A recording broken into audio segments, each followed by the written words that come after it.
Hello guys, this is Surendra Kumar. अभियान IAS academy के YouTube channel पे आप सभी का एक बार फिर से स्वागत है। गाइस, आज हम बात करेंगे एक और इम्पोर्टेंट टॉपिक के बारे में, और गाइस टॉपिक होगा चार्टर एक्ट ऑफ 1833 यानी 1833 का चार्टर एक्ट के बारे में हम बात करेंगे, इसके प्रोविजंस के बारे में जानेंगे।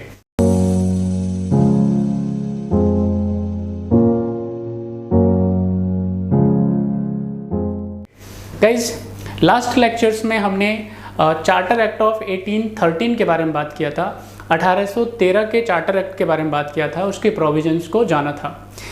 गाइस, मैं आपको कनेक्टिविटी के लिए बता दूं कि 1813 के चार्टर एक्ट में जो ब्रिटिश ईस्ट इंडिया कंपनी की जो ट्रेड मोनोपोली थी उसे ख़त्म किया था, और उसका सिर्फ दो आइटम्स पे यानी ट्रेड विद चाइना और ट्रेड इन टी, ये दो ही मदों पे उसका क्या रह गया था, ट्रेड मोनोपोली रह गया था, व्यापारिक एक अधिकार रह गया था।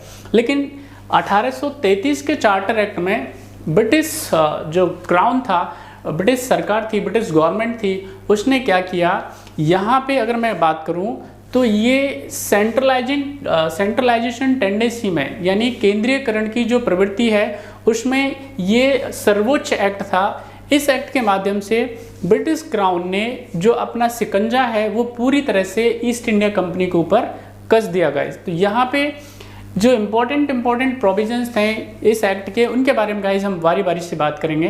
पहला और इम्पोर्टेंट बात गाइज ये है कि हम 1833 के चार्टर एक्ट को हम बेसिकली सेंट हेलेना एक्ट के नाम से भी कई बारी जानते हैं गाइज। इसका दूसरा जो खास प्रोविजन है गाइज यहाँ पे कि जो ट्रेड मोनोपोली थी, दो आइटम्स पे अभी भी जो ट्रेड मोनोपोली थी ईस्ट इंडिया कंपनी का जो रह गया था, चाइना के साथ व्यापार और चाय का व्यापार पे जो व्यापारिक एकाधिकार उसका बचा हुआ था, उसे अभी ब्रिटिश क्राउन ने पूरी तरह से समाप्त कर दिया। यानी अभी यहाँ पे व्यापारिक एकाधिकार के साथ साथ जो व्यापारिक अधिकार थे उनको भी ईस्ट इंडिया कंपनी के समाप्त कर दिया गया, राइट गाइस। दूसरी अगर हम बात करें इम्पोर्टेंट, तो यहाँ पे बेसिकली जो गवर्नर जनरल ऑफ बंगाल हुआ करता था, अब उसे गवर्नर जनरल ऑफ इंडिया बना दिया गया। ये इसका दूसरा खास प्रोविजन था।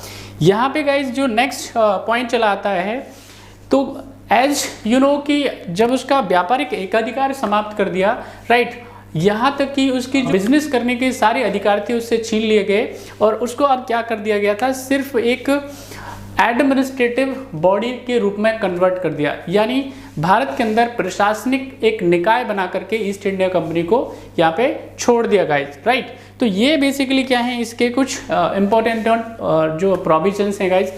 अब गाइज हमारा जो एक क्वेश्चन है आपसे, उसका जवाब आपको देना है कि भारत के पहले गवर्नर जनरल का नाम क्या है। ये मुझे आप कमेंट बॉक्स में कमेंट करके बताएंगे। बाकी अगले वीडियो में मिलते हैं, तब तक अपना ध्यान रखिए। Thank you.